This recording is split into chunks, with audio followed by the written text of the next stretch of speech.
क्या बताऊं कि मुझे इंतजार किसका है।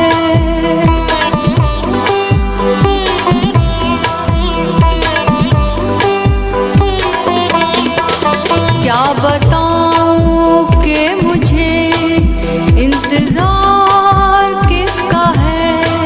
क्या बताऊं कि मुझे इंतजार किसका है। जो बज रहा है सरगम सितार किसका है।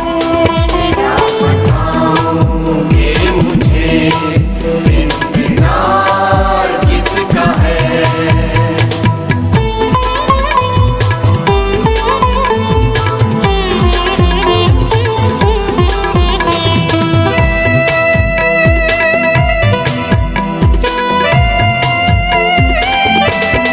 हम ज़माने से छुपा कर इज़हार करें क्या। हम ज़माने से छुपा कर इज़हार करें क्या।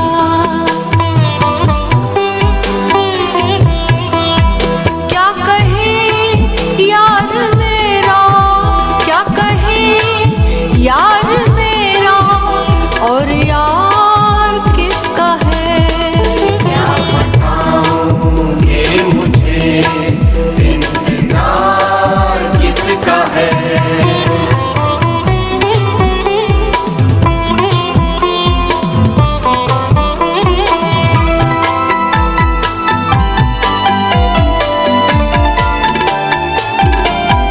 उनकी खातिर हमने रुसवा सहा ज़माने का।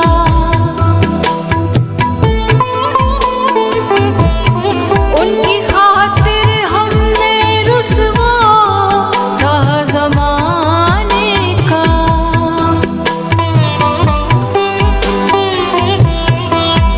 बह रहे हम क्या कहें, बह रहे हम क्या कहें, मझधार किसका है।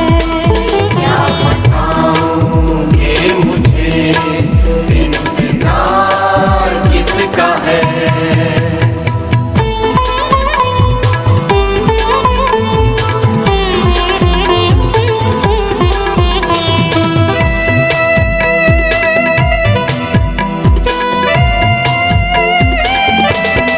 मेरे माथे पे बांध सहरा चल दिए वे कहीं। मेरे माथे पे बांध सहरा चल दिए वे कहीं। क्या बताऊं कि गले में, क्या बताऊं कि गले में ये हार किसका है। क्या बताऊं कि मुझे इंतजार किसका है।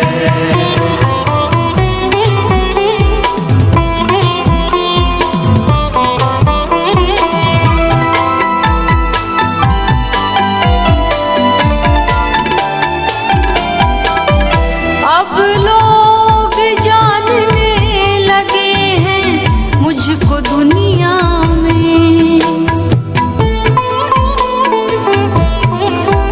अब लोग जानने लगे हैं मुझको दुनिया में।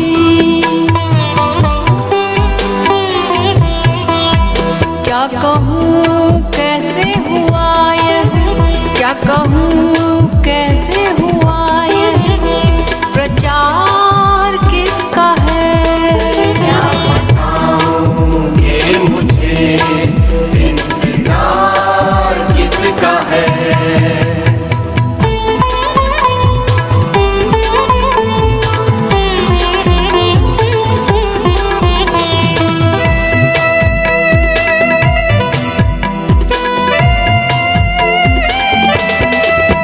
कामिल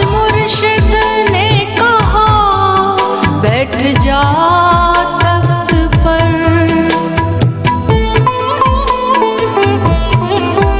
कामिल मुर्शिद ने कहा बैठ जा तख्त पर।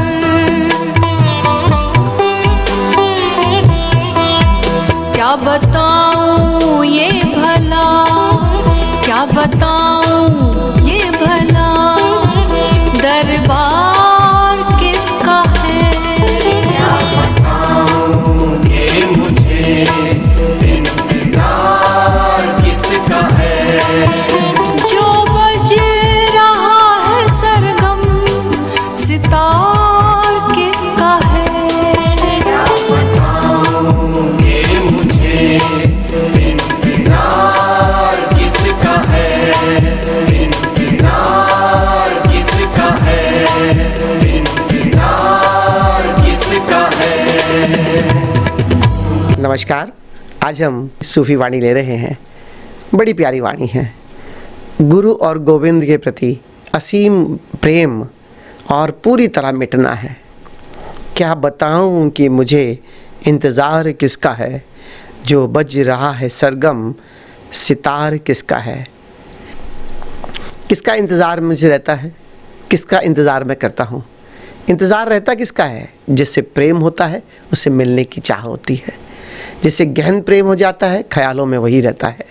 और हर पल कैसे मैं उसको अनुभव कर सकूं, कैसे उसके साथ समय बिता सकूं, कैसे बस उसके साथ हो जाऊं। संत कहते हैं कि दो ही स्थितियां हैं, और वो क्या है। वो कहते हैं कि विरह में हम उससे तो अलग हैं ही, लेकिन जब मिलन भी होता है तो भी विरह ही है। क्योंकि जब गहन मिलन होता है तो दोनों में से एक बचता है, और वो तो वही है, मैं खुद तो बचता नहीं। और जब दो होते हैं तो वो अलग है, मैं अलग हूँ, तब भी मिलने की इच्छा जागी रहती है। तो सच पूछो तो संत के जीवन में हमेशा ही विरह है, मिलन कभी हुआ ही नहीं। मैं बस हर पल उसका इंतज़ार करता चला जाता हूँ। क्या बताऊँ कि मुझे इंतज़ार किसका है। मुझे इंतज़ार किसका है, सिर्फ उसका। इश्के मिजाजी और इश्के हकीकी। इश्के मिजाजी में लोग साकार रूप से प्रेम करके उसका इंतज़ार करते हैं, और इश्के हकीकी में बस वो निराकार, वो परमात्मा जो चारों ओर है, जो मुझ में है, जो बाहर है, जो सब में है, बस उसका इंतज़ार है। अब प्रश्न यहाँ उठता है, लोगों ने परमात्मा को व्यक्तिवाची बना लिया। सच पूछो तो व्यक्तिवाची परमात्मा नहीं है। परमात्मा तो समष्टि है, वो व्यक्तिवाची कैसे हो सकता है। और वो समष्टि का लेकिन एक्सप्रेशन भी है, उसका अनुभव भी है, उसकी अभिव्यक्ति भी है, उसका एहसास भी किया जा सकता है। कैसे जब एक बार परमात्मा का एहसास होने लगता है, जो उसकी अभिव्यक्ति है उसको हम अनुभव कर सकते हैं, तब हमारा प्रेम और गहराता चला जाता है कि तू मुझे इतना प्रेम करता है और मेरे चारों तरफ है, और फिर भी ये माया मुझे खींच लेती है तो विरह रहता है। फिर भी ये संसार में मुझे द्यूह क्यों लगती है, मुझे क्यों नहीं लगता कि तू मेरे चारों तरफ है, तू मुझ में होकर भी मुझसे अलग क्यों है। क्योंकि अनुभव करता हमेशा अलग बच जाता है। चाहे आत्मा है जो परमात्मा का अनुभव कर रही है, लेकिन मिलने के लिए हमेशा प्यासी रहती है। और जब आत्मा और परमात्मा का गहन समाधि के क्षणों में मिलन होता है तो आत्मा विलीन हो जाती है, केवल परमात्मा बचता है। जैसे मैंने कहा कि विरह ही रहता है, वो फिर एक वही बचता है। तो यहाँ द्वि है या फिर वो है। कभी ऐसा नहीं हुआ कि मैं ऐसा भी महसूस करूँ, कुछ हुआ कि बस तू मुझ में है और मेरा ही स्वरूप पूरी सृष्टि में है, ब्रह्म ज्ञान जिसे कहते हैं। लेकिन उसमें भी वो मिलन का एहसास बाहर आकर तो वैसे ही बना रहता है, क्योंकि अंदर समाधि में, अंतर आकाश में अगर मेरी आत्मा और परमात्मा का मिलन हुआ भी तो आँख खुलते ही तो फिर अलग हो गया, कि बस उसका ही इंतज़ार है जिसे मैं महसूस कर सकता हूँ। लोग ऐसा ना समझे कि परमात्मा व्यक्तिवाची है, बस वो समष्टि से, वो निराकार से, उसके इस अस्तित्व से मुझे इतना गहन प्रेम हो गया है, हर पल बस उसका इंतज़ार करता हूँ। और आगे उसके रूप का भी बखान करते हैं, जो बज रहा है सरगम सितार किसका है। ये जो बजने वाला ये सरगम, इस सरगम को क्या कहोगे। इस सरगम को संतों ने ओंकार कहा, इस सरगम को संतों ने अनाहत नाद कहा, जो निरंतर बज रहा है, जो निरंतर गूंज रहा है। वो ऐसा नहीं है कि मंदिर और मस्जिद, गुरुद्वारे या गिरजाघर में गूंजता है, आपके घर में नहीं गूंजता, या कब्रिस्तान में नहीं गूंजता, या किसी बाग बगीचे में नहीं गूंजता, या अकेले वीरानों में, जंगलों में नहीं गूंजता। वो सर्वत्र है, क्योंकि परमात्मा तो सर्वत्र है। और उसका एक एक्सप्रेशन, उसका एक रूप, उसका एक डायमेंशन है ये ओंकार, ये दिव्य संगीत जो सब और गूंज रहा है। ये जो सब और गूंज रहा है, ये जो सरगम बज रही है, ये सरगम बजाने वाला और कोई नहीं, वो परमात्मा है। क्योंकि सितार तो उसी का है और वो सितार बजाता है और ये सरगम निकलती चली जाती है। हम ज़माने से छुपाकर इजहार करें क्या, क्या कहें यार मेरा, और यार किसका है। कैसे मैं छुपाऊं, कैसे मैं इजहार ना करूं, मेरी तो मस्ती में वही झलकता है, मेरे तो भीतर वही है, और कैसे छुपा सकता हूं मैं उससे, ज़बाने से उसे छुपा नहीं सकता। क्योंकि पहचानने वाले पहचान लेते हैं कि कुछ तो बात है, कुछ तो बात इसमें है। क्योंकि इसकी चाल में, इसकी मस्ती में कोई साधारण व्यक्ति नहीं, इसमें स्वयं परमात्मा ही चल रहा है, परमात्मा ही मस्त होकर जी रहा है। ऐसे इजहार करूं, इजहार करने का कोई तरीका नहीं भी है, लेकिन फिर भी उसका इजहार होता चला जाता है। क्योंकि मुझ में वो बोलता है, वो और कोई नहीं, मेरे यार का जलवा है, वही यार मुझ में बोल रहा है, वही यार मुझ में जी रहा है। क्या कहें यार मेरा या यार किसका है। और इसको मैं ये भी कैसे कहूँ कि सिर्फ वो मेरा यार है, किसी और का नहीं, ये किसका यार है। सच पूछो तो वो तो पूरी सृष्टि को, पूरी प्रकृति को प्यार करता है, लेकिन उसका प्रेम तो सबके ऊपर बरस रहा है, लेकिन उसके प्रेम को समझने वाले लोग बहुत थोड़े हैं। सच पूछो तो पूरी ये कायनात समझो, पूरा अस्तित्व उसके वन साइडेड प्रेम से, एक तरफा प्रेम से भरा है। वो सबको अपना प्रेम बरसा रहा है, लेकिन यहाँ संसार में सब अपने अपनी माया में, अपने अपने पद में, घमंड में, धन दौलत में सब खो जाते हैं। उसके प्रेम को बरसता हुआ महसूस भी नहीं कर सकते, उसके प्रेम को ग्रहण भी नहीं कर सकते। तो यार तो वो सबका है, मेरा नहीं, सभी का यार है। लेकिन कैसे तुम जानो कि तुम्हारा भी वो यार है, तुम पर भी वो उतना ही बरस रहा है जितना किसी भी संत में बरसा। बस घड़ा सीधा करना होगा। उसे बड़ी प्यारी बात कहते हैं, कहते परमात्मा तो बरस रहा है, लेकिन तुमने अपना घड़ा उल्टा करके रखा हुआ है। बस और तुम्हें कुछ नहीं करना, अपना घड़ा सीधा कर लो, परमात्मा तुम में भरने लगेगा। और ये घड़ा जो उल्टा हुआ है, इस संसार में, इस माया में चलते हमने अपना घड़ा उल्टा कर रखा है। वो सबको बराबर प्रेम कर रहा है। उनकी खातिर हमने रुस्वा सहा ज़माने का, बह रहे हम क्या कहें मझधार किसका है। सारे ज़माने का रुस्वा हमने सहा, क्योंकि जब हम उसकी मस्ती में रहते हैं तो लोग कहते हैं हम पर ये व्यक्ति ज़्यादा ध्यान नहीं देता, जबकि ध्यान देते भी है, लेकिन तरीका बदल जाता है। अब भीतर अगर किसी से लौ लगी है तो आप यहाँ पर हो भी, तो आपकी लौ तो लगी है अपने यार से, उसके प्रेम से, सब कुछ करोगे, वहाँ होगे भी। लेकिन लोग क्या चाहते हैं कि आपका इतना भी ध्यान कहीं और ना रहे, पूरा ही ध्यान उन पर रहे, और हम उस पर पूरा ध्यान रखें जिसे हमेशा हमें शिकायत मिलती है, जिसे हमेशा निंदा मिलती है, जो बहुत कम कभी हमें सम्मान देता है। सब देखो तो सब और अपमान करने के लिए, हमें नीचा दिखाने के लिए तैयार ही बैठे हैं, और फिर सोचते हैं कि हमारे ऊपर ही पूरा ध्यान रखो। कैसे हो सकता है, मेरी लौ तो उससे लग गई है, ज़बाने में वो है, सब स्वरूप भी उसके हैं, इसलिए मैं सबसे प्रेम तो करता हूँ। लेकिन क्या कहूँ, सबसे प्रेम करते हुए भी मैं स्वयं में केंद्रित हूँ। बस इतना ज़माने से सहन नहीं होता। बह रहे हम क्या कहें मझधार किसका है। उसकी मझधार, उसकी जो ये बह रही है, ये नदी बह रही है, ये समंदर बह रहा है, ये उसके प्रेम का भाव है। इसमें मैं बहता चला जाता हूँ, बहता चला जाता हूँ। बहने का अर्थ सिर्फ इतना है कि पूर्ण तथाता सद गया, बस जो हो रहा है मैं बहता चला जा रहा हूँ। मेरा अपने से कोई मेरी अपना सा मेरी कोई चाह नहीं, मेरी कोई कामना नहीं कि ऐसा हो ऐसा ना हो। बस जो हो रहा है उससे सर्वश्रेष्ठ कुछ नहीं है, और उसके करने में, उसके होने में मैं बहता चला जाता हूँ। मेरे माथे पे बांध सेरा चल दिए वे कहीं, क्या बताऊँ कि गले में हार किसका है। अपने कामिल मुर्शिद को याद करके कहते तुमने सब कुछ दे दिया मुझे परमात्मा ही बना दिया। सच पूछो, परमात्मा दिखाकर परमात्मा बना दिया, लेकिन परमात्मा दिखाकर तुम कहाँ चले गए। मेरे द्वारा तुम काम करने लगे हो, लेकिन मैं क्या कहूँ कि मुझ में मेरे गुरु ही जीते हैं। हाँ, सच पूछो तो हर शिष्य की यही कहानी है। हर शिष्य के भीतर तो उसका गुरु ही जीता है, लेकिन वो शिष्य को कब ज़माना गुरु बना देता है।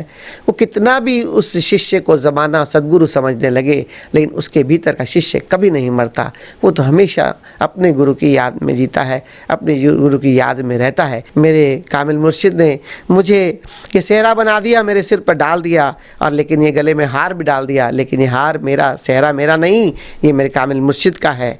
अब लोग जानने लगे हैं मुझको दुनिया में, क्या कहूँ कैसे हुआ यह प्रचार किसका है। और कहते दुनिया वाले मुझे जानने लगे हैं कि बस कोई है जिसने परमात्मा को जाना, जो कर परमात्मा में जीता है।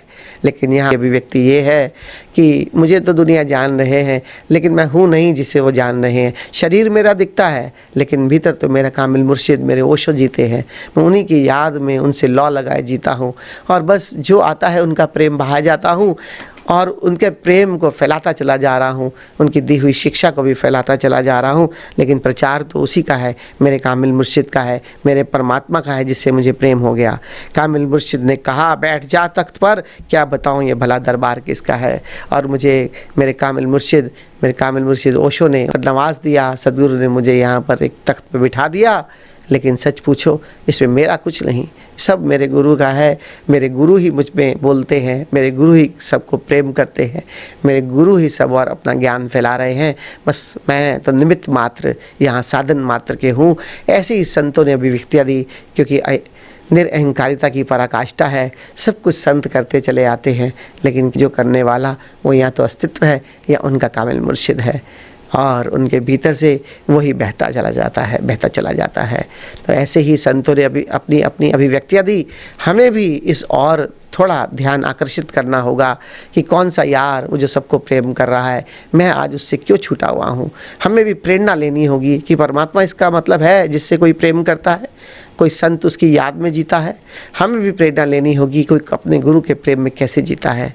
तो खोजो, उठो, किसी काबिल मुर्शिद को खोजो, उसके चरणों में जाकर उस परमात्मा का ज्ञान लो, और फिर ज्ञान के बाद उससे गहन प्रेम होने लगता है, जहाँ भक्ति अवतरित होती है। और सच्ची भक्ति में फिर बस उससे लौ लग जाती है, उसके साथ इतना गहन प्रेम हो जाता है कि बस फिर परमात्मा ही उसमें जीता चला जाता है।